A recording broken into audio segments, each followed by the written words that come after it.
Okay. So the main question in this chapter, like, was a bourgeois revolution in mid-17th century England, like the English Civil War or French Revolution, was it a cause or the effect of the capitalism's rise? So, and from reading this book, it says, it looks like that she is suggesting that it was more, the effect of the capitalism, not the cause. Because by 16th century England, feudal landowners were abandoning the feudal mode of production and obligatory obligations by adopting capitalist agricultural mode of production. And peasants were fighting to preserve the old system and its obligations towards the peasants and preserve their means of production, that is the land. And because they were with more and more enclosure movement and adoption of the market systems by the tenant farmers, more and more peasants were being getting displaced from the countryside. Some of them were being used, of course, by the tenant farmers as wage laborers also, but a lot of them could not sustain themselves on the production from the land, so they were leaving, and moving into the cities to find jobs. So according to this one, that the revolution which occurred in the English Civil War, I think that's what she means here, that the capitalism was already developed over there since 16th century. So this was for a century and a half. But what she says is that, but we still are without an explanation of the social transformation that brought the capitalism into being. So any comments on this one? Because have you read anywhere, or this is true, this statement, that there is still no... No, she's saying that we haven't still discussed that. Later on, she will go into that. Oh, she okay. will tell us what is the real thing and why all the other explanations assume that capitalism, at least as a way of life, is rooted in human nature. But she wants to tell us that it was a specific historical conditions that gave birth to capitalism, which is primitive accumulation. And all other explanations are wrong because they assume what they have to explain. And she says that I haven't explained it either. I just said that those other things were wrong. Okay. So she probably discusses later on this. Yes. Especially next chapter, all the points are clear. Oh, okay.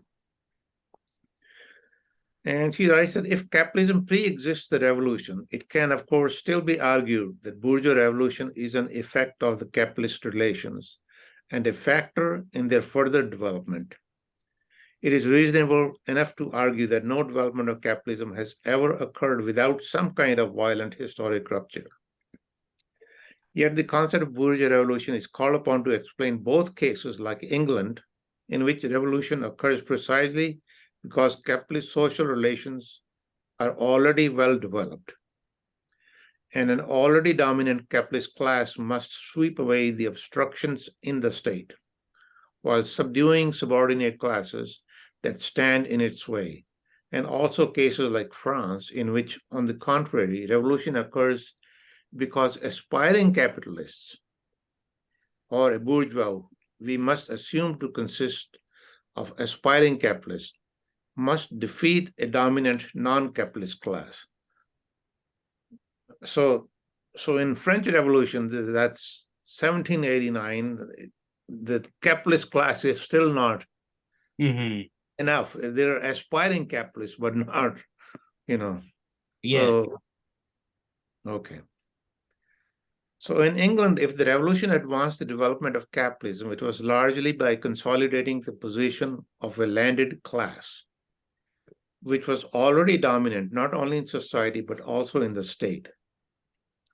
The revolution was not a class struggle that gave victory to a capitalist bourgeoisie against a ruling class thwarting its progress. The class struggle that certainly did take place within the revolution was between the ruling class and the subordinate popular forces, whose class interests had as much to do with opposing as promoting the progress of those capitalist landlords or the bourgeois collaborators. So this argument really gives a very different spin on the class struggle. Yes. Yeah, but there was a last year, I think there was a session of the Marxist Library on the English Revolution, and the presenter tried to show that the English Revolution was a revolution of the bourgeoisie against it was a class struggle revolution. It wasn't all opposed by the peasantry as it seems to imply. I think he had a different interpretation, which is a more classical interpretation of the, at least a more classical Marxist interpretation of the English Revolution. I think we should look at the Marxist library videos and search for that, and I think that's good. So, but I mean, my impression was like when you say class struggle in the feudal society, that struggle was between the feudal lords, the owners of the means of production, the land, and the producers, which were the serfs or the peasants. And but here the class struggle looks like now the same landed feudal lords started liking the capitalist mode of production, which the peasants felt threatened from because they were getting displaced. So the class struggle here looks like they wanted to preserve the old system, whereas the owners of the means of production wanted to move on to the new mode of production. Yes. Yes. And that is her point. She wants to say that class struggle, cities, commerce, plunder, all of these elements existed in other countries, in other periods. Only one thing was specific to England that gave birth to the development of capitalism. And that was not the revolutionary character of the capitalist class. That was the contrary. The alliance between the landowners and the tenants against the peasantry. And that gave birth to this attitude of hunger for money, hunger for production, plunder in the sense of using what you have plundered in accumulation and producing more, not for the consumption of yourself or the people who produce it, but for the sake of profit. All these attitudes, these things, the thing and the attitude toward life, which is specific to capitalism, had a date of birth. It was not rooted in human nature. It was not waiting to be liberated. While the bourgeois explanation, the capitalist explanation, is that it has always existed. It was under the chains, and all of a sudden, with the bourgeois revolution, it was liberated. So this tendency existed, only needed to be liberated. And she is saying that no. It not only it was not there and it didn't liberate, it wasn't liberated, but it was imposed upon people in a bloody way. And she goes into that. And that is what Marx calls primitive accumulation. Hmm. Bill, you made a comment. Maybe you could summarize it. Well, it's just I put in a quote from a contemporary Puritan leader in the English Revolution, describing the class forces involved as he sees them, in which the landed, the nobility, the aristocracy, and most of their tenants, peasantry, supported the king, and they were the dominant owners of the means of production in England at that time. And while the traders and freeholders and of the towns supported the revolution, were the material force of the revolution. And he describes that, as you can see the quote, the greatest on the parliaments on most of the tenant, a very great part of knights and gentlemen of England adhered to the king, and most of the tenants of these gentlemen, and even the poorest people, who others call the rabble, did follow the gentry and were for the king. On the parliament side were a smaller part of the gentry and the greatest part of the tradesmen and freeholders and middle sort of men, which is how Cromwell describes himself, and especially in those corporations and counties which depend on clothing and such manufactures. Hmm. So this was a Cromwell's statement. Bill, you're muted. A man named Richard Baxter, who was a Puritan cleric, who was in the Revolution. Okay. The term middling sort, Cromwell described himself as that. Right. I mean, within the parliament, English parliament was, of course, mainly the elites. The clerical elite and the feudal lords and the merchants, and so all three, but not the commoners were not in the British Parliament at that time, right? So the Parliament was represented, the dominant force in Parliament was the bourgeoisie, and it represented traders, merchants, small manufacturers, and the material force was not very different than that in the French Revolution, the urban mob, so-called. The butchers, bakers, candlestick makers, small artisans, masons, bricklayers, like that, who were mostly self-employed and were the urban working class of the time. Felt they had a common interest at the time with the merchants and big freeholders, but they did not own most of the land in England. They were not the landed gentry was for the king, and that's why they went so badly for the revolutionary forces early on, because these were the squires with their horses and cavalry and all that. Yeah, I mean when the Parliament came up with a new army. Was that the name, New Army, or New Model Army? In which promotion was done not by birth, but by that was very radical, and you can see the class struggle there. There were people who were very radical, and you would think these are communists all the time,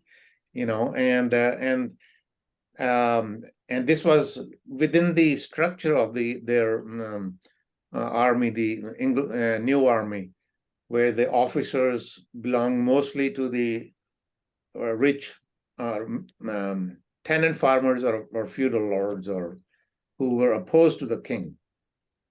Because Parliament was opposed to the king, but they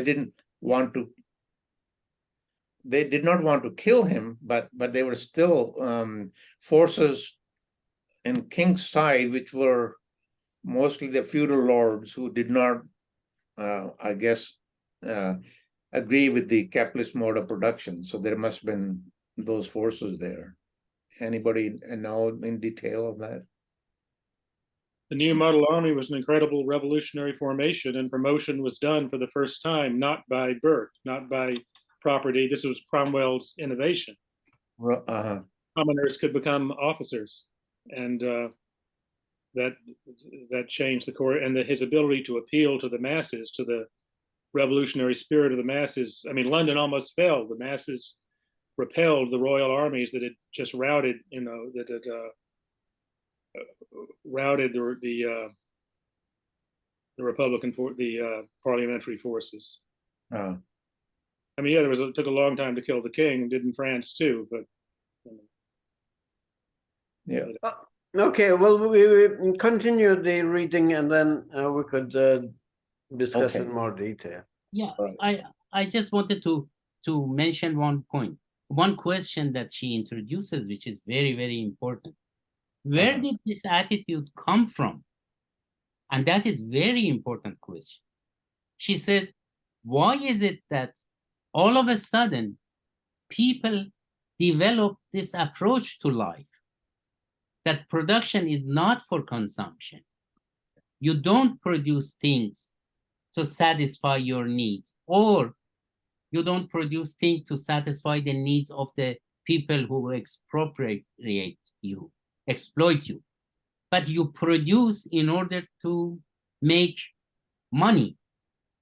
Where did this attitude come from? In the whole history of humanity, we haven't had.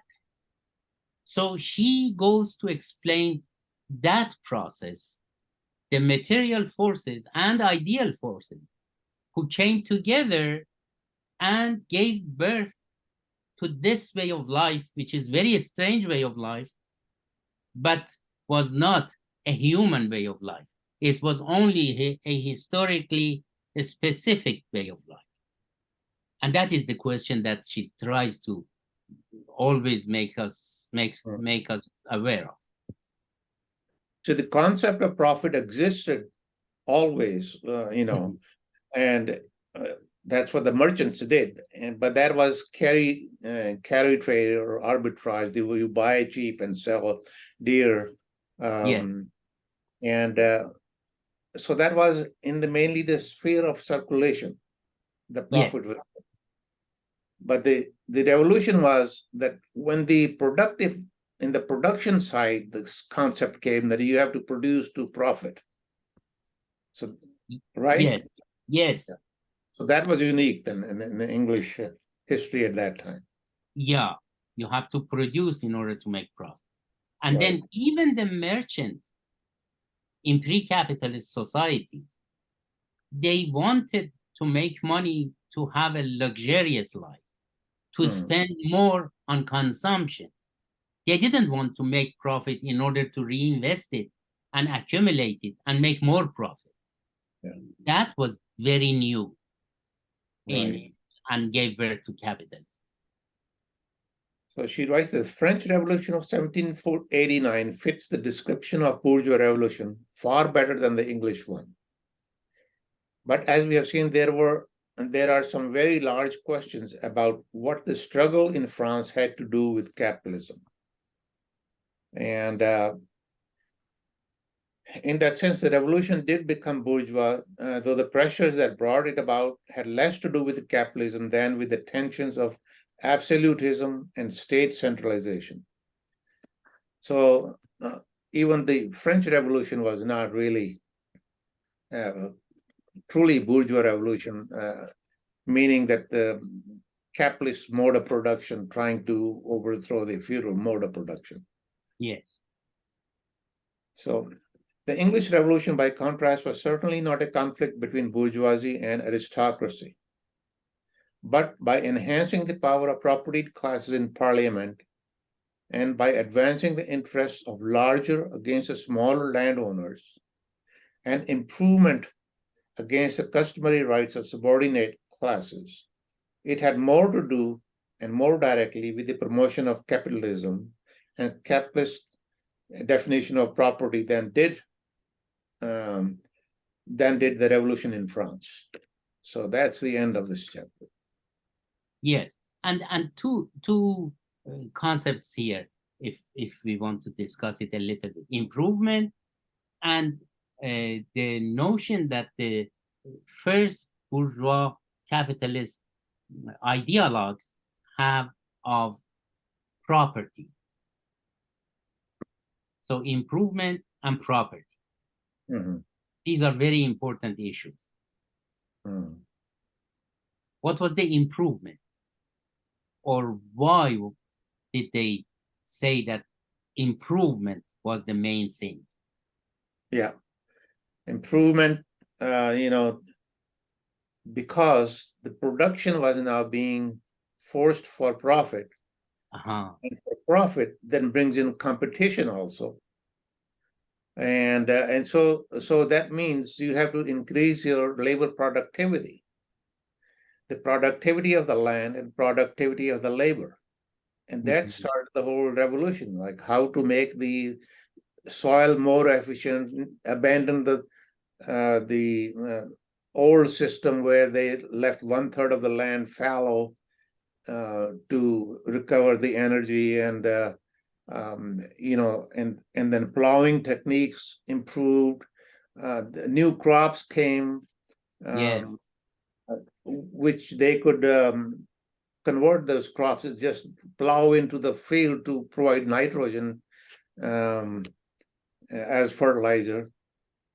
So that movement started, how to increase your productivity of labor, and same thing with how to get the labor also become more productive, not only the land, but people who were working on the land. Uh-huh. So Yeah, that is very important because it tells us that it was not the technical development, right. technological development that gave birth to capitalism, which was progressive, so-called. Mhm. She wants to say that, first of all, it was not progressive. It was not technical development. It was dehumanizing impact of the market that became a requirement and forced people to work harder and be less, actualize less of their humanity in the work. That is what Marx later calls alienation. Because more and more human beings become something dependent on the instrument, instead of instruments being part of the productivity or creativity of human beings. And that was forced upon them, to the point that enclosure is one of the results of this, that human beings become completely redundant. They force them out of the land. They think it is better to use the land.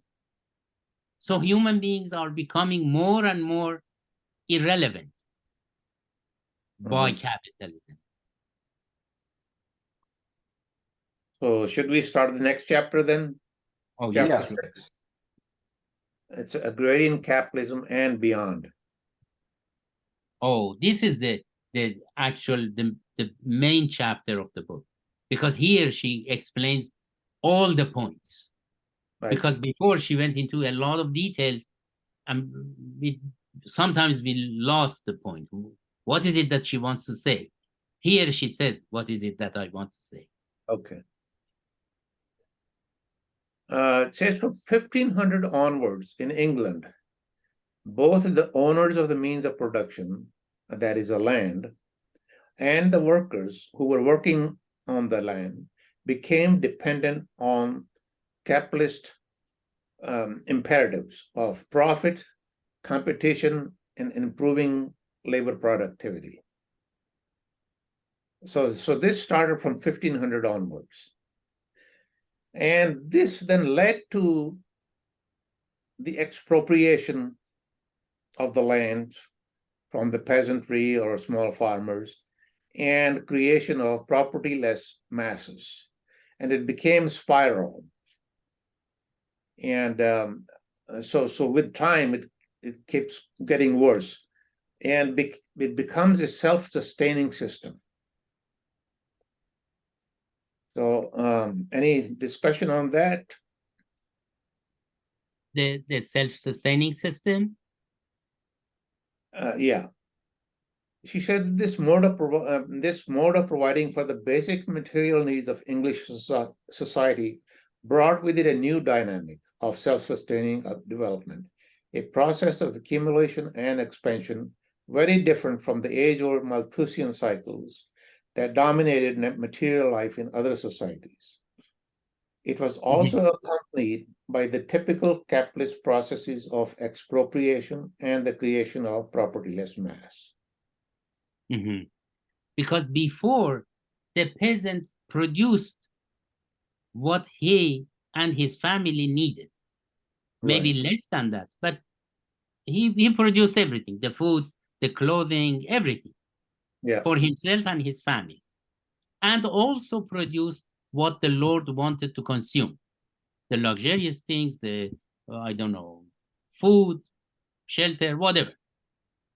Now, with a lot of people becoming dependent on the market and needing basic necessities to be bought, the producers were producing not for their own consumption, but the basic necessities for the people who were workers, basically. But were not able to produce their own food, clothing, shelter, whatever. So they had to buy it from the market. So a new market was created, not for luxurious goods, unlike cities of pre-capitalism or pre-capitalist commerce in general. That was a market for the luxury goods.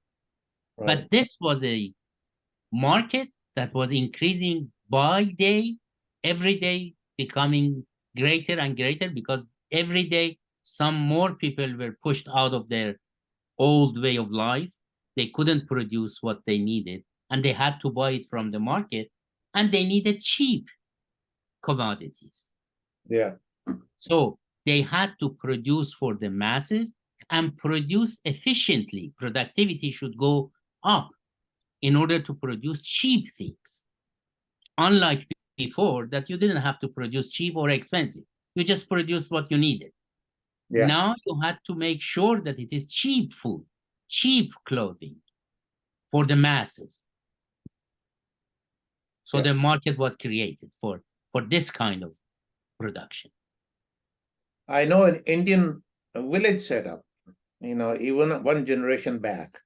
In every village, if you go, there were peasants, and then there were all the other tradespeople, the carpenter, the blacksmith, the water carrier, the spinner, the weaver, the people who extracted oil from the oil seeds.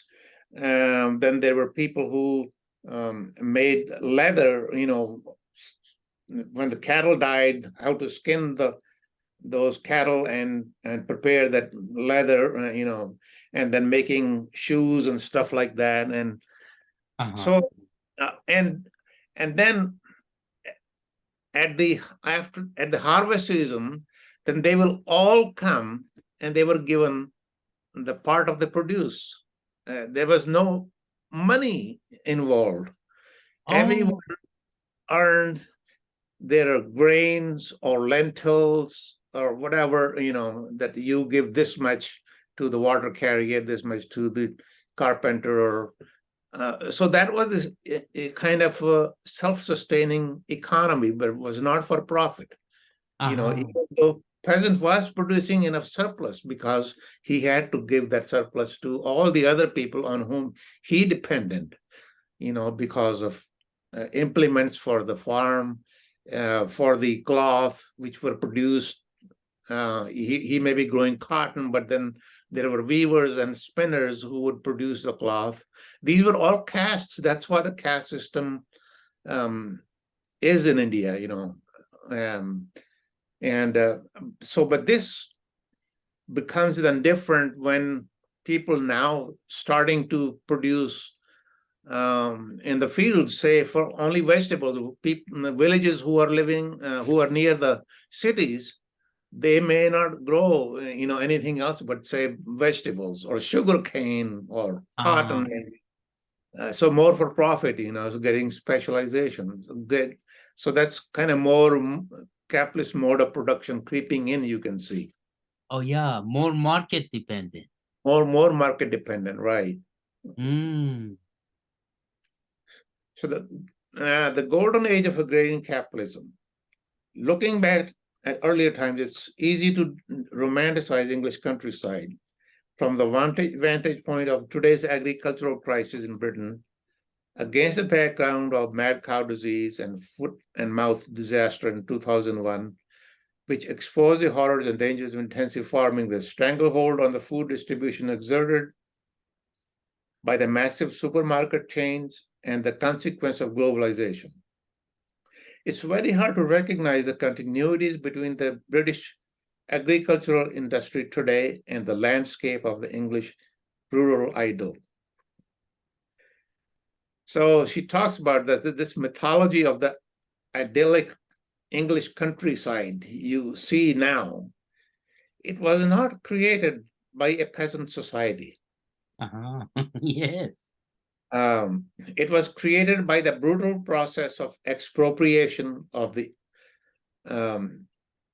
agricultural land over centuries, starting from 1500 and going into the 18th century. And that's when the 18th century became the age of territorial aristocracy. It must be the tenant farmers, I guess she's talking about, and the era of improvement. So that's interesting that how what you see today's English countryside so idyllic, you want to go and vacation over there, that it was not the peasant society at all. Yeah. Both the landlords, who were the owners of the means of production, the land, and the peasants transformed in this. The peasants became capitalist tenant farmers, some of them, and went on to become country gentlemen by 1700, and most of them became landless laborers. And of course, this led to the triad, of England. Marx talks about the English feudal landlords, and then the middle gentry, the tenant farmers, and the landless workers, peasants. Yeah. So she talks about the paradox of the parliamentary enclosure system of the 18th century, parliamentary enclosure laws, which were passed in the 18th century. So the English Revolution was in the mid-17th century. And so she said this is a paradox, but it shows the triumph of the landed capitalist class by that time. So they were able enough to gain the state power to now facilitate passing the laws, which went in their favor. Until then, the monarchy was passing laws to put restraints on this enclosure movement or expropriation, because it dislocated so many people that it became socially unstable. Yes, yes. So that's what she called the paradox of parliamentary enclosures. And the paradox of improvement concept was for the profit and increasing productivity. In the initial stages, the still organic land use was practiced and farming techniques. And until later stages, when it became an industrial stage, when machinery came and the chemicals came. So these are the transformation happening because of this concept of improvement to improve the productivity of the land and the labor. So So By it's very important to bear in mind that when she talks about improvement, Mhm. it's not improvement of human conditions, Right. it's productivity. It's And later on, productivity. Yeah. productivity, which is dehumanizing. Yeah. It's very important. So we bear in mind that it's not something, some favor that they are doing to human beings, to the workers. That's They are right. dehumanizing the worker. Yeah. And by early 1800, she takes even the tenant farmers were being driven off the land because of the increasing rents imposed by the landowners. And this led to the concentration of land in fewer and fewer hands. And she talks about the author William Cobbett in the early 19th century, when he is talking about the plight of the English farmers and warned of the imminent disappearance as tenants were driven off from the land by the rents they could not afford.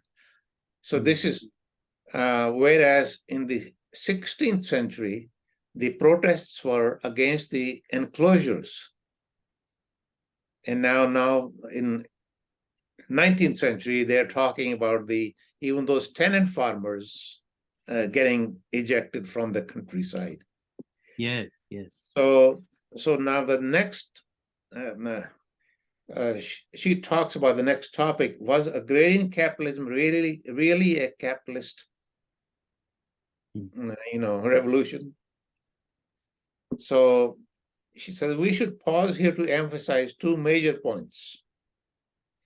First, that it was not the merchants or manufacturers who drove the process that propelled the early development of capitalism. So that's one point she's saying. So it was not the merchants, it was not the people who had the money driving the process. The transformation of the social property relations was firmly rooted in the countryside. So this is agrarian land relations. Yes. And the transformation of the English trade and industry was the result more than the cause of the England's transition to capitalism. So this is again very important that normally you would think that the merchant classes, you see that they have the money and they are the ones who are, because we see them now, the merchant classes going into the production, but not in the early stages though. Yes. Because he says the merchants had existed all the time in non-capitalist societies, in ancient times, in slave societies and the feudal societies, and they never brought any capitalist mode of production.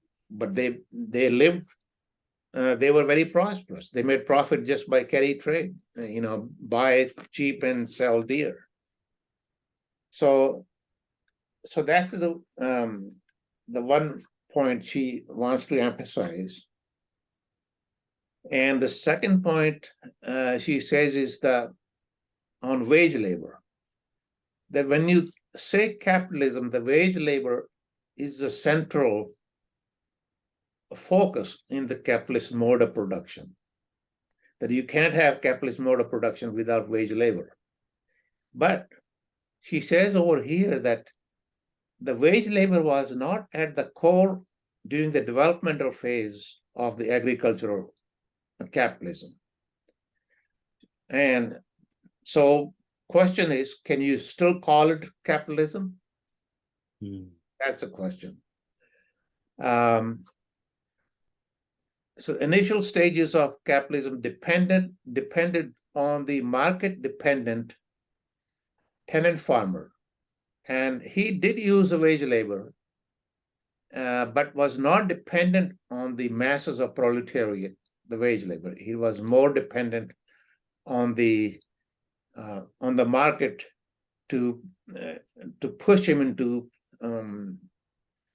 for the profit, which pushed him into increasing the productivity of the land and the labor. So that's what the second point is, that the wage labor was not at the core in the early stages. Any discussion on that? Yeah, that is puzzling and also true in my opinion, because Yeah.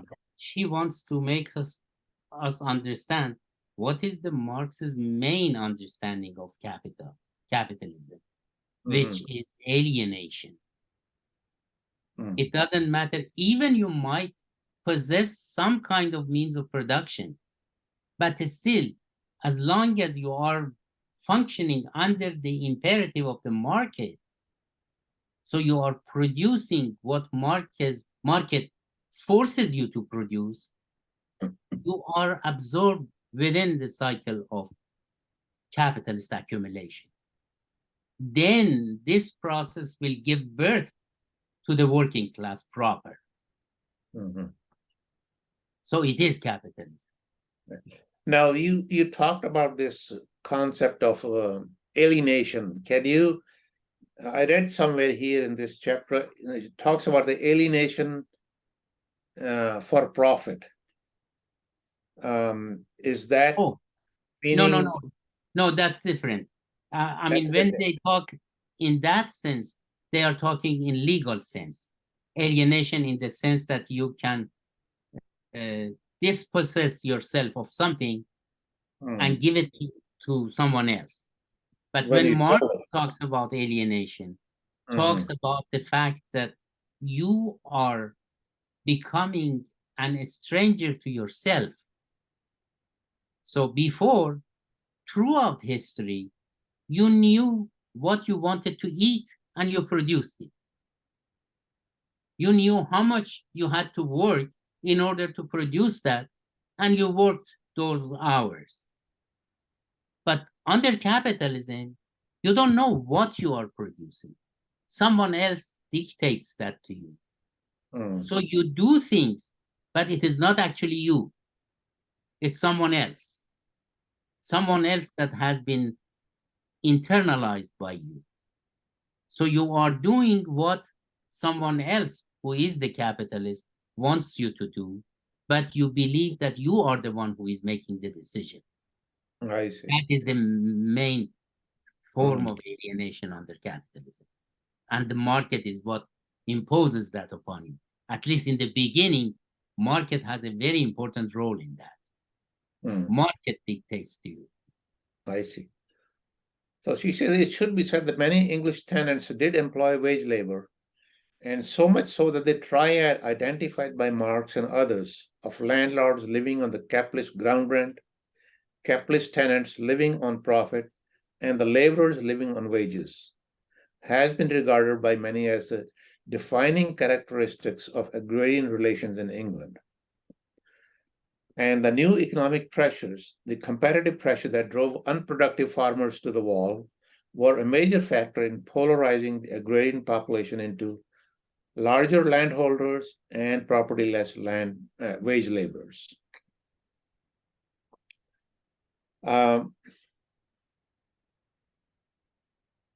So rent, profit, and salaries.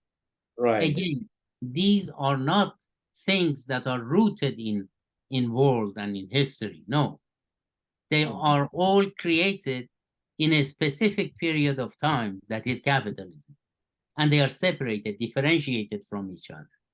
Yeah.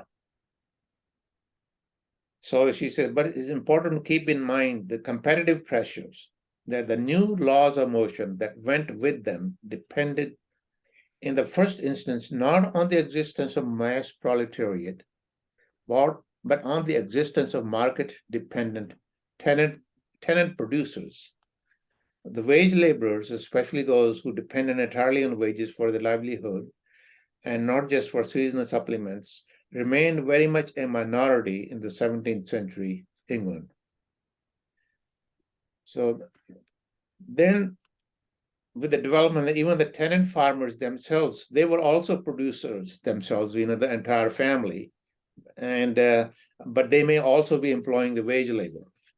So they were producers and the employers of the wage labor. Next, she talks about these market imperatives led to the mass proletarianization. So the mass proletariat was the result and not the cause of this. Yes. And so this, she says, the economic laws of motion of this early modern period of England were unique. And they did not exist any other place in the world or in history, she says. English economy in the early period, driven by the logic of basic productive sector, agriculture, was already operating according to the principles and laws of motion different from those prevailing in any other society since the dawn of history. And those laws of motion were the preconditions which existed nowhere else for the development of the mature capitalism that would indeed be based on the mass exploitation of the wage labor. So the outcome of this was the mass productivity gains in the agriculture, which led to this very small agricultural labor force able to feed larger populations of the urban populations. Now she compares that with France, that even though the France had during that period as much agricultural production as England, but it was much larger labor force which was producing the same product. So the production per labor, unit of per labor, was much less than was in English agriculture. And the other thing she talks about is the demographics. That how the demographics changed and was different in England and Europe. And she says, that in England, the population growth led to urbanization also, which increased. But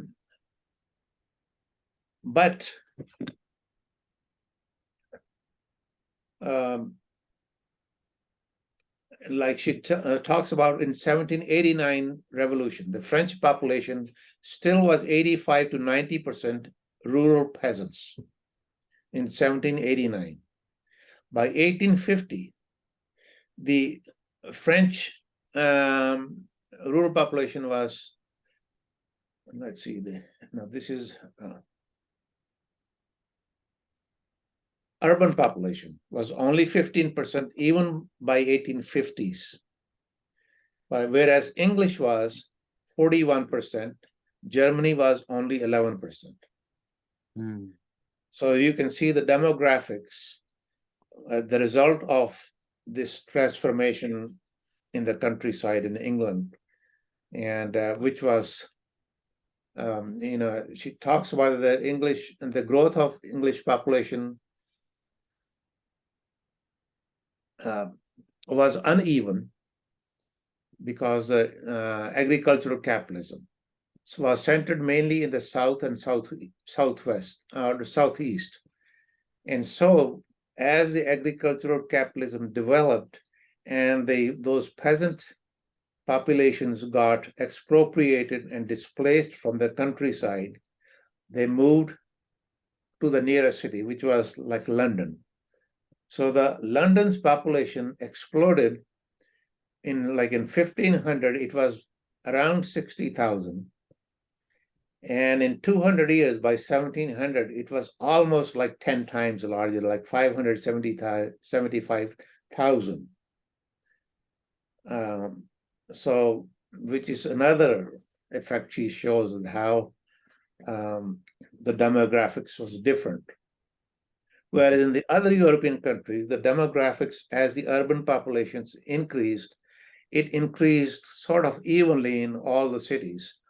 Like she talks about, like Lyon's was not massively overrun by the, outrun by the population growth of the Paris.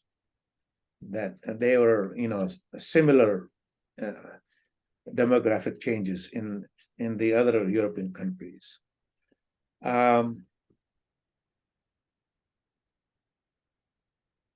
So that any top discussion on that? So these are the two things she was discussing in this. Yes, that is very important.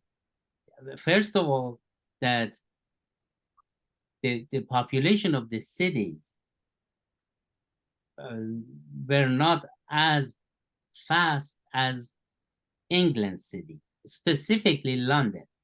Right. And then it was not only a demographic change, the composition of the people who lived in the cities are more important, because city has become now a big market for cheap products, because most of the people who lived in the cities are not nobles or rich people who are looking for luxurious goods. These are people who have been pushed out of the land and almost don't have anything. So they are very poor people. If they are lucky, they find a job in a factory or somewhere in the city, and they need to buy the cheapest possible shoes, clothes, foods, and shelter, everything. So there was a developing market for the cheap commodities, and also a lot of money in the hands of the people who could exploit these people. So a dual market was created, a market for the cheap commodities, a market for the labor power, and the means of production that could put these people to work in the cities, which are the necessary conditions for development of capitalism. So she says that it's certainly true that English capitalism emerged in the context of a larger trading system and would not have emerged without that. But the economic laws of motion born in English countryside transformed the age-old rules of trade and created an entirely new kind of commercial system. So she's now talking about the new topic is market dependence and the new commercial system. Yes. So this is what she's talking about. And so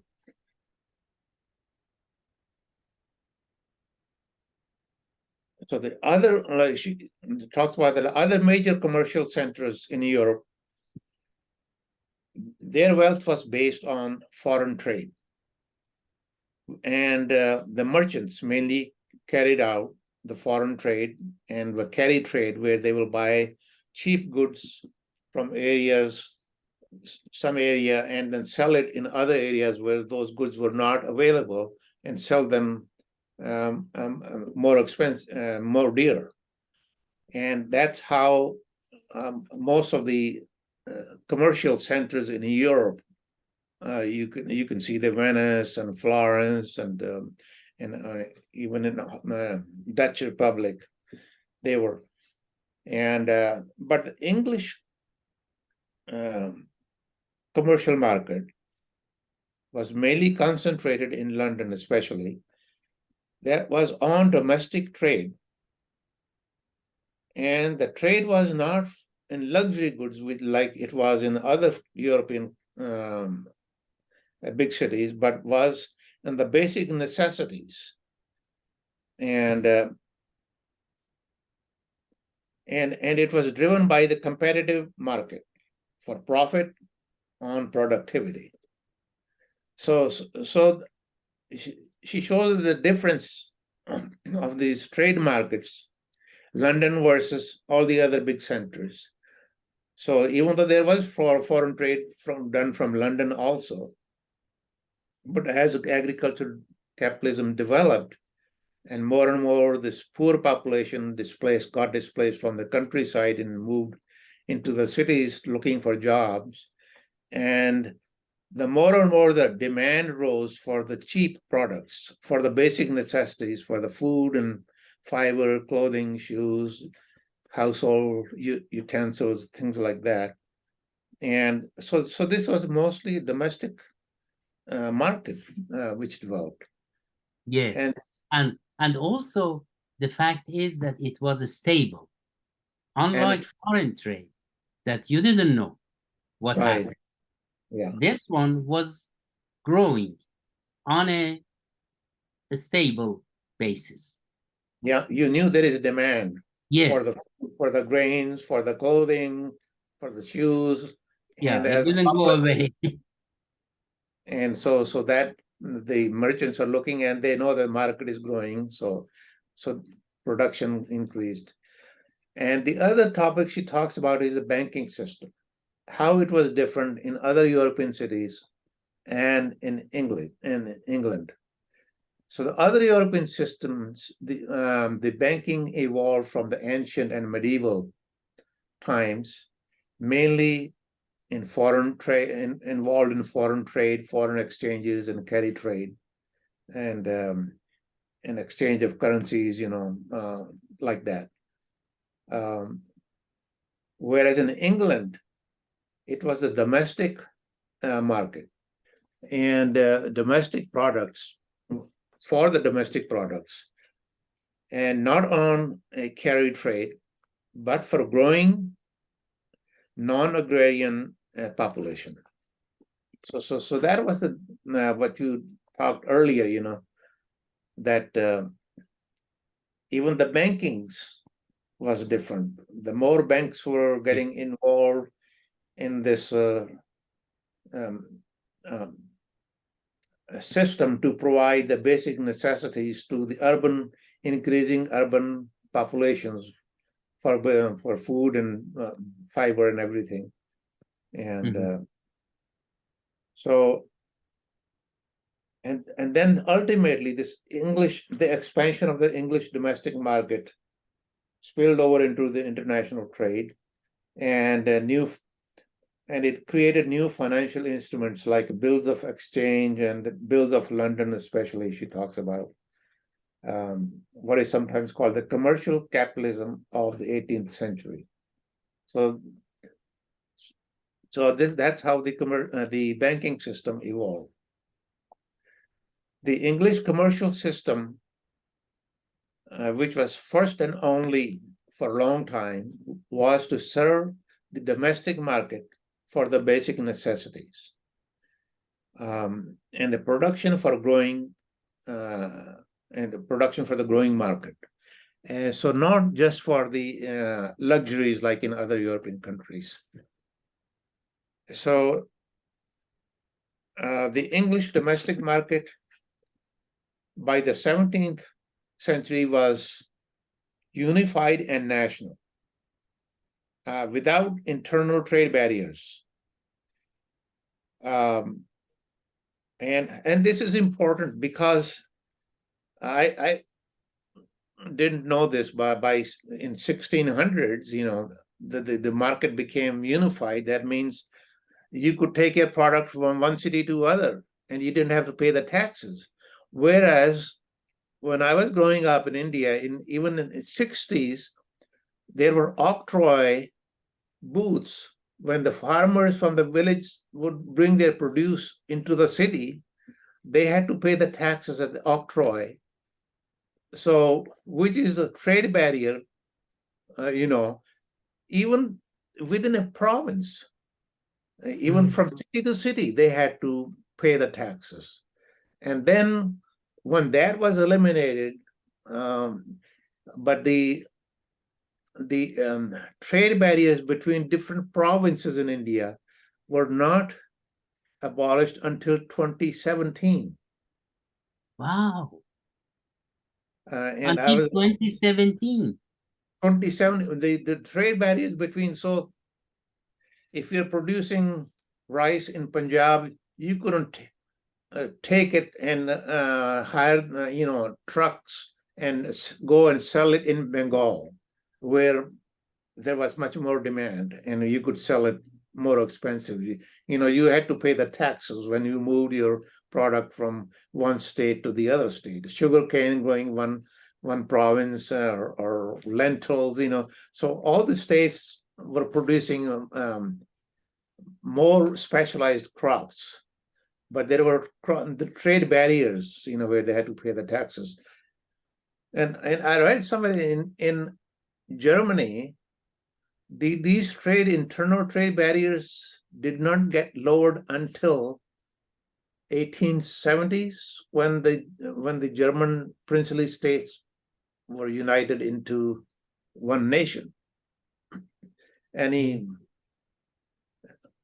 know anything about that? Yeah, that was Bismarck and the Prussian Yeah, unified Germany. That was the form in which capitalism, which really had been functioning in the Rhineland since Napoleon, that's the form in which capitalism took power in Germany. right.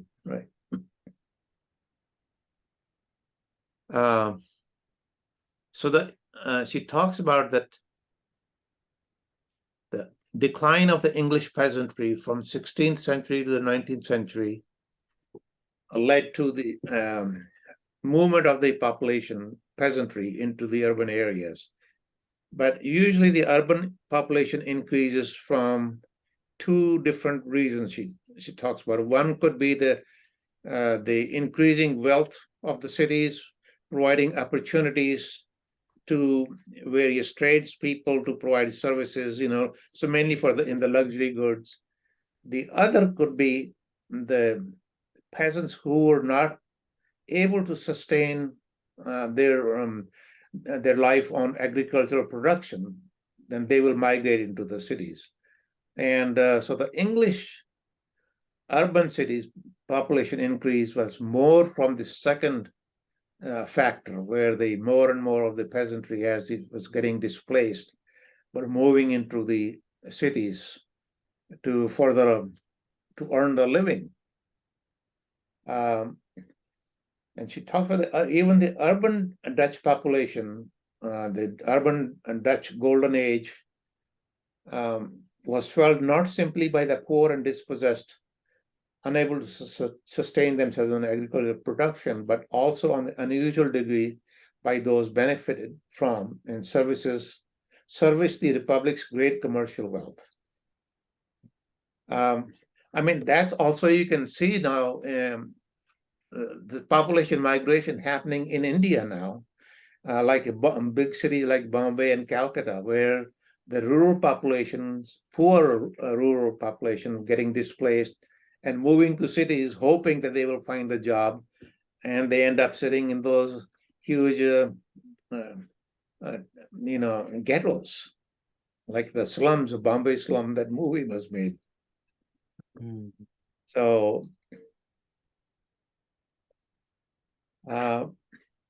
let's see.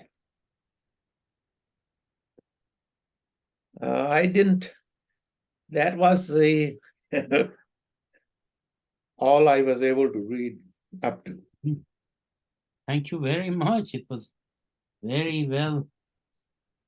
So there were only few pages left on this topic, and then she goes from agrarian to industrial capitalism in the next topic in this chapter. Yes. Where are you now? Which page? I'm on page 137. Okay. Also, it's almost our Yes. time. So next time we will go from, what is it? Market dependence and new commerce system. Is that right? From agrarian to industrial capitalism. So this is what I was reading on market dependence and the new commercial system. Yes. But so you finished that. But I have not been able to finish this chapter. I can continue this next week. Okay. So you can continue that, and then I can present the imperialism, or someone else if someone wants, and capitalism and the nation state. Next topic also in this chapter is from agrarian to industrial capitalism. Yes. Yeah. I thought you wanted to finish the chapter. I will do that. Yeah. And then does anybody want to, or you or someone else wants to present any of the other two chapters, three chapters? I We think have wasn't three Raj chapters. saying that he was interested in doing the secularism? I think so, yes. Yeah, Didn't he say that? I Yeah. don't remember. I am Right. becoming peanut. yeah. I think he was saying that because he was more interested in the imperialism topic. Okay. So he will present, but we don't have any way to contact him. So Oh. he will present imperialism. If not, someone else can do it. Okay. I can do it as a reserve army. Okay. And then I think we should have a presentation on the nation state as well, because that imperialism chapter, I don't think is that long or says much more than she has already said. All right. So imperialism and nation state. If there is no volunteer, I can do it. Or if there is volunteer, someone else can do it. When you speak of imperialism, are you starting from Lenin's definition of the late 19th century, or are you including the colonialism of the earlier period? No, she only talks about the colonialism of the period. Her understanding of imperialism, not Lenin's. Okay, because to me, and I don't use the term, I use the term colonialism for that. Yes. That's the elephant in the room that's missing from her analysis.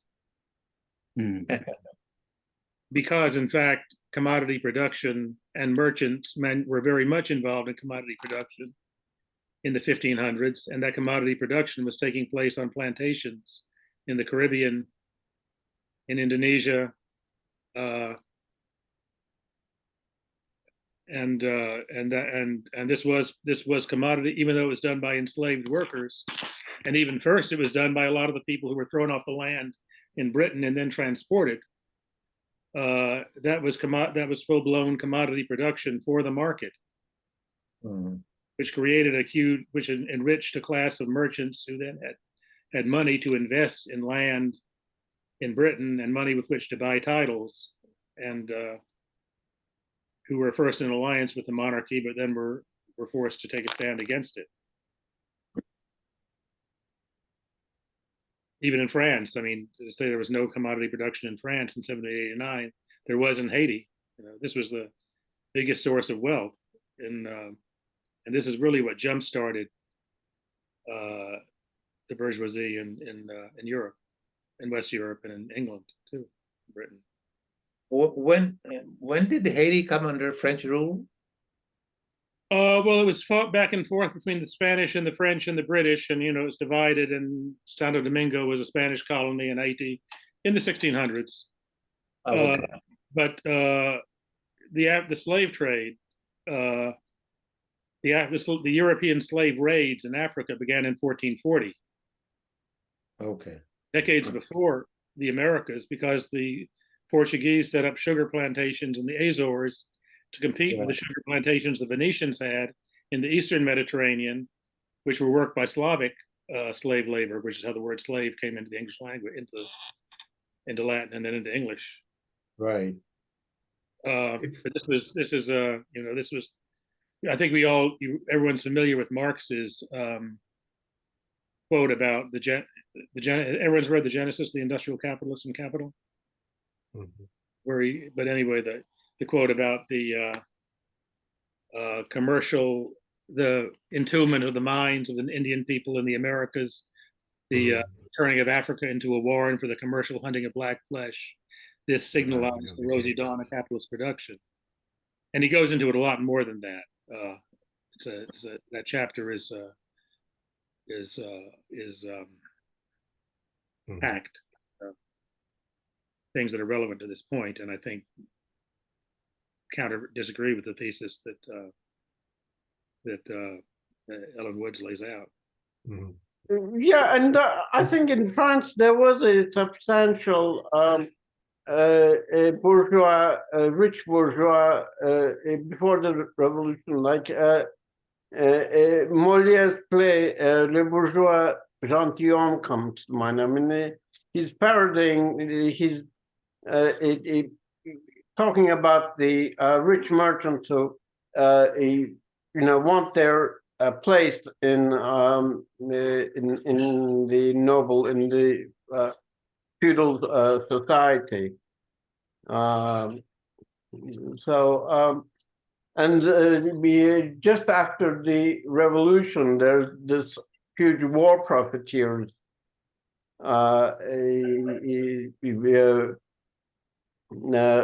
represented by the Gironde. They have, I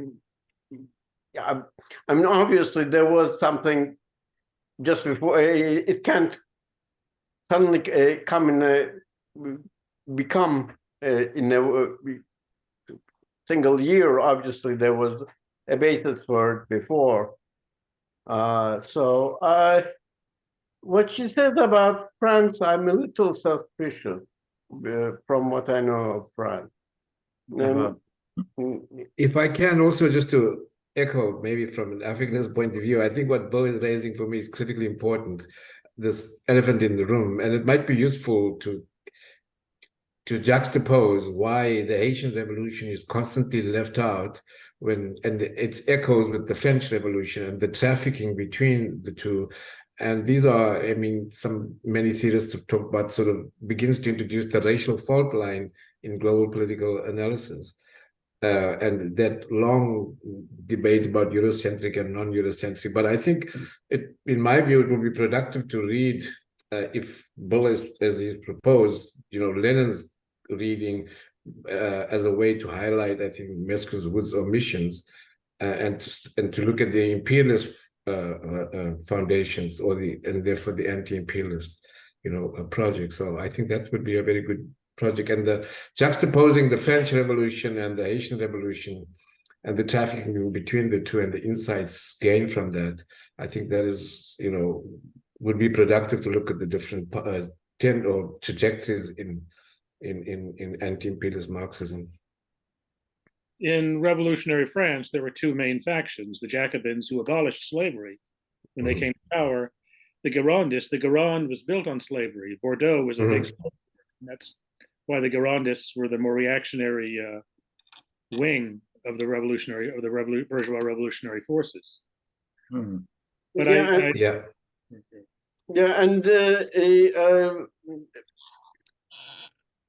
Napoleon's wife, Josephine, she comes from a slaveholding family in Martinique. I mean, I have two primary objections to the thesis. So I don't know if you want me to go into them now or. Yeah, sure. That might be useful. Yeah, I mean, one is the thesis of capitalism in one country, and basically that this process was a global process that was really jump-started by the European invasion of the Americas, by the West European invasion of the Indian Ocean and the slave raids in Africa, where African people were sold as commodities to produce commodities. And you had both a flood of silver into Europe from the mines of South and Central so-called Americas,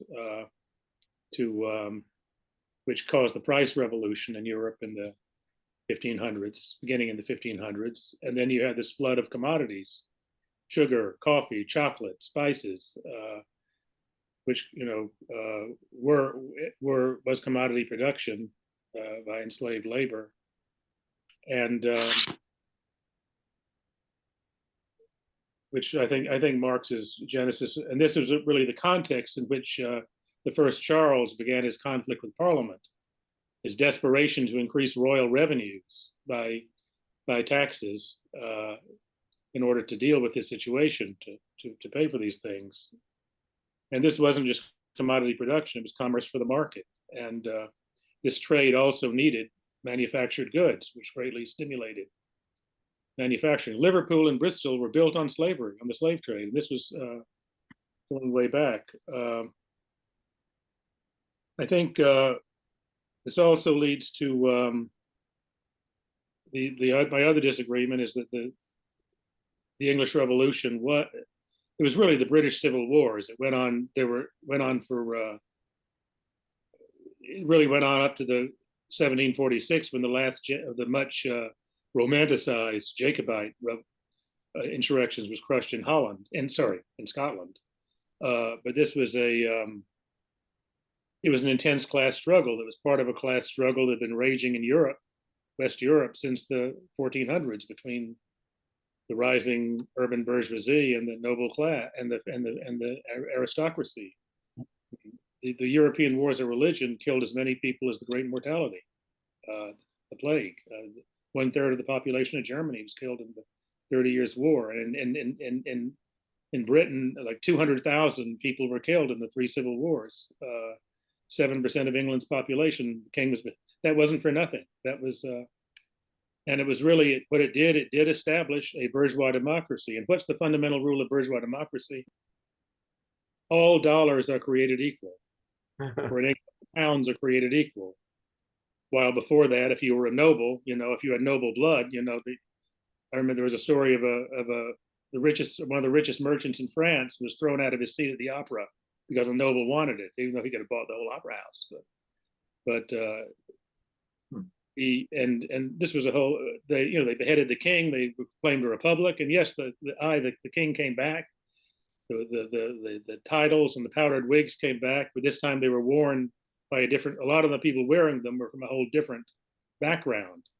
They were people who'd grown rich off trade and commerce and commodity production. And just like the Bourbons came, but they came, those titles and stuff came back, but feudal land tenure did not come back, and royal monopolies did not come back, and ship money and other forms of arbitrary taxes did not come back. And power switched from the monarchy, from the king to the parliament, and they brought in a bourgeois king from Holland, from the Netherlands. Just like the Bourbons came back after the French Revolution, but they couldn't restore feudal property relations. And perhaps a better even a striking parallel with the U.S. Civil War, when the Black people whose revolutionary struggle assured the victory of Northern capital were betrayed after the revolutionary period of Reconstruction, and you had 100 years of lynch law and legal segregation, Jim Crow, but they couldn't restore slavery. And there was a whole new mode of production, and the former slave owners who took office in the South after the so-called redemption, the overthrow of Reconstruction, were now in the service of monopoly capital. So you are saying that what Alan Wood is saying, that it was a property relations which started the capitalist revolution, the change in the property relations in England. No, revolutions don't create new social classes. That social class had to already exist to make the revolution, just like the working class has to exist to make the socialist revolution. But it didn't have state power in the revolution. It took state power. Right. But what I get from this book, from reading this, that the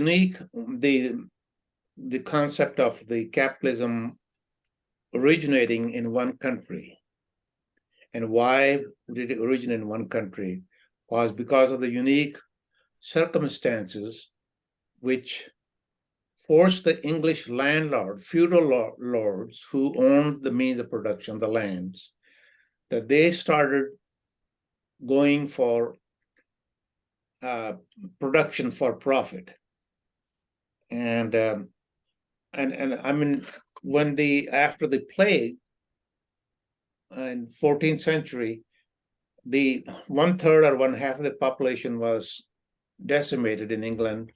So, and then they had almost 100 or 50 or 100 years of depression, where the feudal aristocracy could not get enough rent. They did not have enough serfs on the land to till their lands, so the lands became fallow, and the serfs started demanding more and more privileges or money their share from the feudal lords. So the landed aristocracy came under pressure, and some areas that, as the trade developed in European country, the wool trade. So the English wool became very highly in demand in Holland, where the main wool industry was. So that they were buying the English wool and then making woolen clothes in Holland, and then selling it in rest of Europe and other wealthy cities like Venice. And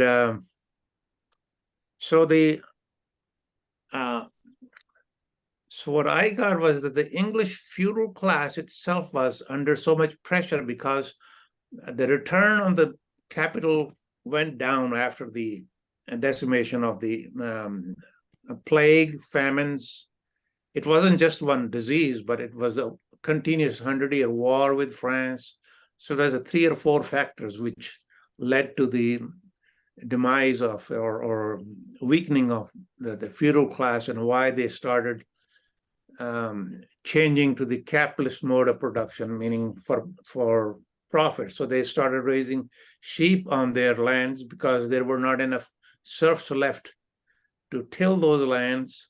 So it was easier to have the sheep, and with much less labor needed to tend those sheep. And that started the enclosure movement. They started enclosing the lands, and slowly that kept going in, step by step into.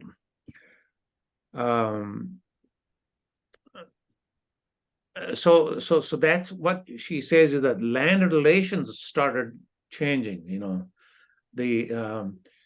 This landlords and these feudal lords, as the in other areas where the peasants who worked on the lands, some of them will become the foremen, or they will become the tenants. They will rent the land from the feudal lord. So it looks like the monetary system comes in, where you're going to pay this much to the money to the landowner, feudal landowner, and then you rent the land for a year, and then you have your wage labor and produce for profit. If you don't make enough profit, then you may go bankrupt. You're going to be pushed out. So that's what she talks about, how the property relations changed. Instead of the feudal obligations where the land belonged to the king, and then it belonged to the feudal lord, and they could not sell the land. And with this, then the land became sellable means of production. It started in the 16th century when Henry VIII took over they kicked out the Catholic Church and took over the land of all the monasteries. And they said at that time, the monasteries were the largest landowner, and it doubled the monarchy's land holdings from 13% to 26%, And because of that land which Henry VIII acquired, he did not have to call the parliament to raise taxes for his wars, internal or external wars. And he would just sell those lands to others and get from the sale product, and then he will use that for the land, for the wars. So I think that was one main thing why the kings called parliaments in those medieval days, was whenever they needed to raise the taxes. Otherwise, the monarchs had their own lands, the feudal lords had their own lands, and the monarchs had the serfs on their lands, and so their taxes are mostly from the import-export taxes, or there were no land taxes. They will call the parliament for special taxes when they needed to raise armies. So that's what my understanding is, that that's how England's situation became different from the rest of the Europe and from France, where the in England, the monarchy became weak, whereas in France, the monarchy became even stronger after this 14th century crisis, and developed absolute monarchy, where the feudal classes became even more powerful. They did not have to rely on the market forces to continue their lifestyle, that they could just force the peasants to expropriate more of the surplus from the peasants. So that's what my understanding is, Bill, from this book, at least. Is that you disagree with that part? No, that part I agree with, but I agree with all those facts, but it has to be seen in a global context of the expansion of the market and trade. And remember, serfdom finally ended entirely under Elizabeth as a form of relationship. Yeah. But Elizabeth was also an investor in the slave trade. But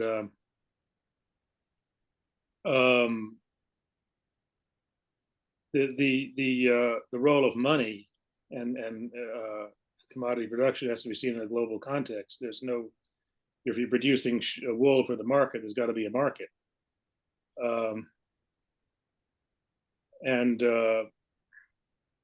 The nobles, the aristocracy were still noble and aristocratic, and much of the bourgeoisie, rising bourgeoisie, was cut out.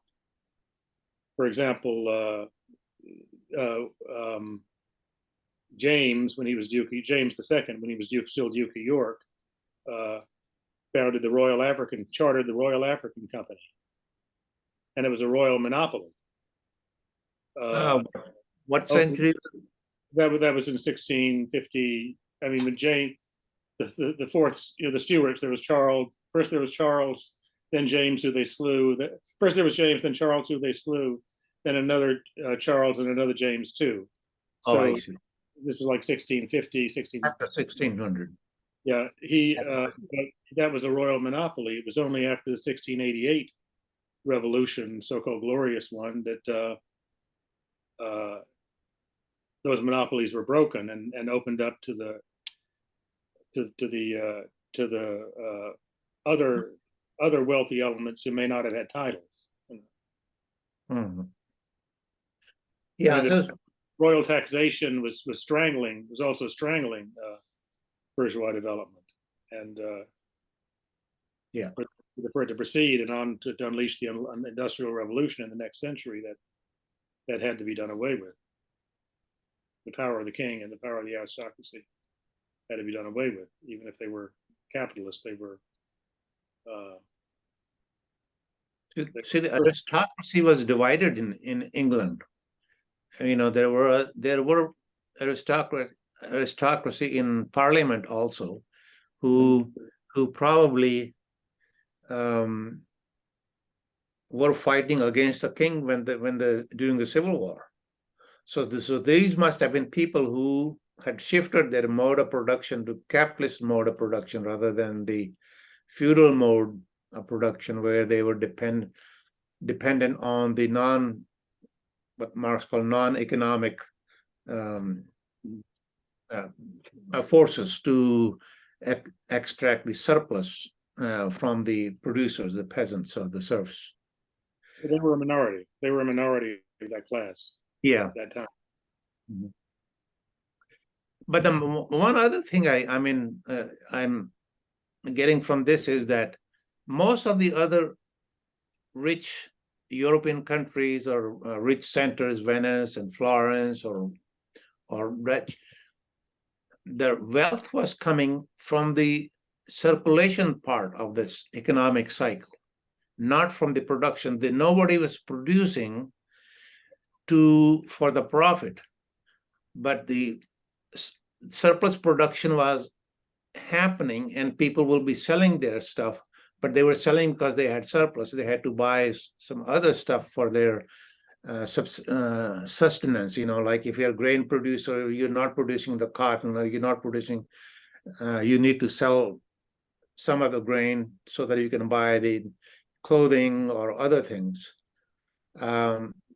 So they were not producing to have profit. So there was no concept of production for profit in the production phase of the economy. In agriculture was the main thing. So most of the wealth was created by the trades, the carry trade, where the merchants will buy cheap from one area and then take it to the other areas and sell with a higher price. But that's what she said. But that's not capitalism, though. That it did not change the mode of production. But the merchants were no longer doing that. They owned plantations in the West Indies and in Indonesia also. They were producing for the market, and also factories. There were factories. The British wool was being sold to factories mostly in Belgium and in the Netherlands and Antwerp and in France and Lyon. There were factories there with thousands of workers, and there were even workers' uprisings in the. So I mean, that's what she says, that by that time, that means that the owners of the means of production, which means the big landlord, feudal lords, had started producing for profit. And whether it was a grain or whether it was the wool, that they were not just had the serfs on their land, which will work 3 days for the feudal lord and 3 days on their own land, but they were, having the wage. They will pay the wage labor to somebody who will attend their sheep, and slowly displace, any other people who were living in the villages. So the villages disappeared from 1500. No, it took several hundred years, the process. It wasn't like one generation processes. But that's what the other thing I'm getting from this one, that the change in the mode of production, which was now production was being done for profit and not just for earning your living or luxuries. But I don't think that was unique to England at that point, because it was happening in the production for profit was happening in the colonies, really anticipating. Right, but that's what century was that, though? Starting in the 1400s, starting with the I mean, even before the discovery of the Americas, the so-called discovery, the invasion of the Americas. There was a capitalist farming being introduced in other countries while it was going on in England, do you say? Well, what would you call it? And what would you call the plantation economy of the Caribbean? The workers were enslaved, some were indentured, but it was still production entirely for the market. Same with their factories. They call them factories. They set up in Indonesia, and even in India. And then there were the factories in the Low Countries in Europe. These were factories bigger than. That's where the English wool went. That was certainly production for profit. But this didn't change the land property relations in those countries, in Portugal or Spain, though, right? These are the rich merchants or rich aristocracy who started getting the slave trade and then occupying these areas to produce cash crops. It was often a new class, really. Ken put up this quote from the Genesis of the Industrial Capitalist, and in there he says, where he talks about the beginning of the conquest and looting of the East Indies, the turning of Africa into a warren for the commercial hunting of black skins, signalized the rosy dawn of the era of capitalist productions. But then he says, on their heels treads the commercial war of the European nations with the globe for a theater. It begins with the revolt of the Netherlands from Spain. Then it goes on, to the 19th century. But I mean, the Dutch revolt against Spain was a revolt of the. I mean, Spain and Portugal were very held back by entrenched feudal relations, but a lot of that wealth wound up in the hands of merchants in the Netherlands and was invested in agriculture. Yeah. I'm saying it was a transformation that had to be seen in the global context. Like you can say that the internal combustion engine was invented at a certain time and place, but it needed oil. You needed to have oil production and steel production and all those things to make it possible. This could not have happened uniquely in England by itself, and in fact, it didn't. But England, being the supreme maritime power, which they fought with Holland over that, they gained the advantage. They were and they certainly became the dominant capitalist power. Right. And they went to war with the Netherlands right away. Both countries had bourgeois revolutions, and they right away went to war with each other. Over control of the slave trade in large part. All right. Sorry, one other thing, the treaty of one of the factors of the English break with the Catholic Church, Henry VIII's father, Henry VII, made a mistake. He when a Genoese seafarer showed up asking for backing, he turned him away. So as a result, the Pope allocated all of the Americas divided it between England and Spain. It was called the Treaty of Tordesillas, and breaking with the Pope enabled England to begin challenging Spain and Portugal for the Indies, for the Turtle Island. All right. So, any comments, Kambiz? Wow. Not really, because you summarized the point of view of the author very well. I tend to agree with the author, with Alan Wood. And I think her point of view is basically, except a few points, it's basically what Marx understands by primitive accumulation. The point being that capitalism was born through the process of separation of the producers from their means of production, monetarization, and increase of productivity at the expense of human life, and accumulation for the sake of accumulation. And I think she gives a good explanation of that. All right. Yeah. Okay. So we'll meet next Monday, same time. Sure. Yeah, but again, I think we should review the. There was a session on on Cromwell's Revolution in the Marxist library, and it was recorded, and probably somewhere on the website or on the YouTube channel. And I think I know that.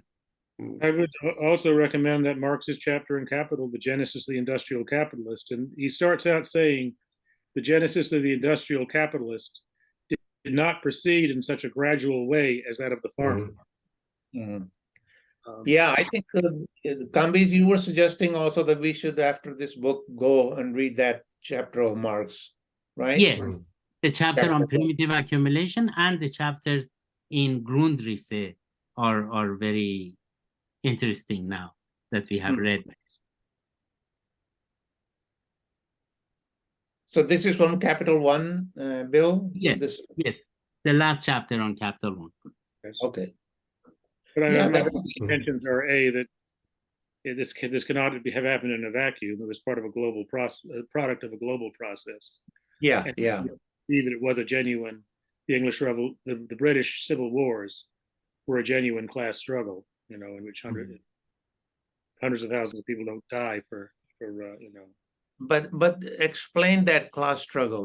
Which were the classes fighting which class in English Civil War then?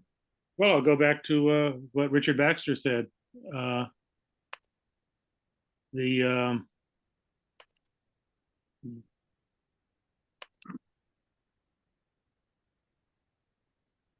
very great part of the knights and gentlemen of England adhered to the king, and most of the tenants of these gentlemen, and also most of the poorest of the people, whom the others call the rabble, did follow the gentry and were for the king. On the Parliament side were, besides themselves, the smaller part of the gentry in most of the counties, and the greatest part of the tradesmen and freeholders, and the middle sort of men, especially in those corporations and counties which depend on clothing and such manufactures. Mm-hmm. So what classes do you put them in then? The bourgeoisie, class. workers, landed aristocracy. And I took that quote, by the way, from an essay by Christopher Hill, The English Revolution, 1640, which is, I think, Oh, I agree with his views, or as well as A.L. Morton in The People's History of England. I mean, that has the value of eyewitness statements. which one? What's Bill just quoted? Uh-huh. Yeah, but I'm just thinking the classes, like, what does that put the feudal class against the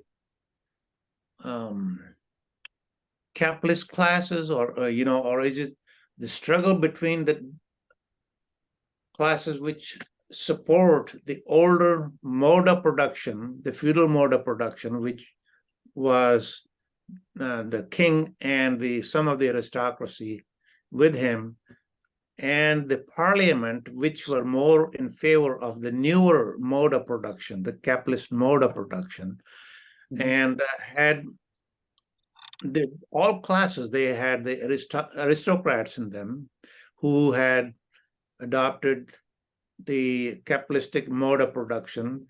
Then there were the gentrymen, landowners, who were commoners, who were not aristocrats, but commoners who had gotten wealthy enough to buy lands and became tenant farmers, who were another class, who, of course, there were no commoners there in the parliament, but the other classes were merchants and clergy, and so it looks to me that the struggle was more for the between the two different modes of production rather than any two different classes. I mean, you would think in the feudal system, the class struggle would be between the feudal lord and the serfs. But no, peasantry has never made a social revolution. Mao Zedong in China.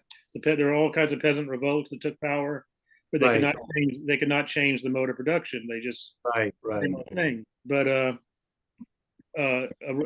social revolution, a change in the mode of production, requires a new class, and that new class existed, but it did not have state power. And the fight between the parliament and the king was the fight between the new social class rooted in commodity production versus the king and aristocracy, who were parasites off of commodity production. Okay, so that's for the social classes which depended on the capitalist mode of production and trade.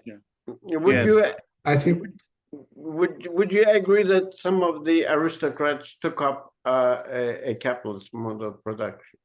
Oh, for sure, but they were still aristocrats. They still had they still could say, they didn't have to pay their debts. They borrow from a bank or a merchant, and sorry, I'm a noble. I don't have to pay you back. You get your money you wanted. Hey, I want that ship. That ship there. I want that. That's the king could just see ship he made or make the commoners bourgeoisie pay for these things. There was no because it was not your title and aristocratic privilege that gave you power over the rest of the. Well, I mean, the aristocrats benefited because they had the lands given to them by the kings, and as the times changed, they just took over those lands. Before that, the land was the concept of land was totally different. All land belonged to the king, and he would divide land up between the different barons or all the feudal lords, and in return, he will get that you will have to obligation to provide to king this thing or that thing, army or I don't know what else. But the kings themselves also had their own estates where they would produce for their own expenses.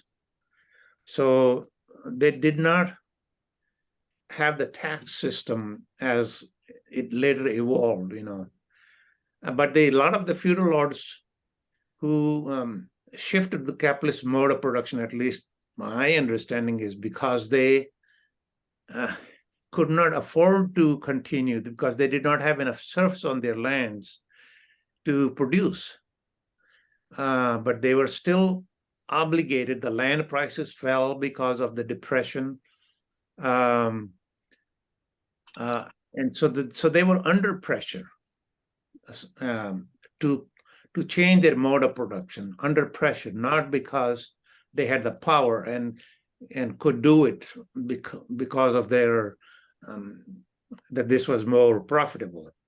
That's what my understanding is from this one, but I'm not as much versed in the history itself. So, yeah, would you agree with that part? That's part of it, but also the pressure caused by the influx of silver from the Americas that caused rapid inflation. Right. They wanted to buy these commodities coming in from, which began as luxury goods, but then they became much cheaper. As textile mills, which there was wool, but then there came cotton from the American South. Yeah, and the textile workers were, they lived on tea with sugar because it was what they could afford it for energy, for cheap energy. Sugar became a mass commodity. But in this early period, these nobles, they wanted to buy this stuff. It was coming in and then there was inflation making things more expensive, which ultimately led to Charles I to. You mean when the monarchy was restored? No, before Cromwell. The guy who was beheaded, Charles I. Oh, I see. Charles, whom they slew, he has 11 years of personal rule, where he used to call Parliament and began imposing taxes right and left because the financial pressures were growing due to the world, the effect of the world market.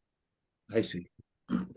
I unfortunately have to jump off, but I want to say I enjoyed it. I think, again, from an Africanist perspective, I know at this point about whether there are these modal conflicts in addition to the class conflicts. There's a geography and which one is dominant and subordinate. That's key, and wanting to tease out. But I think reading it productively in relation to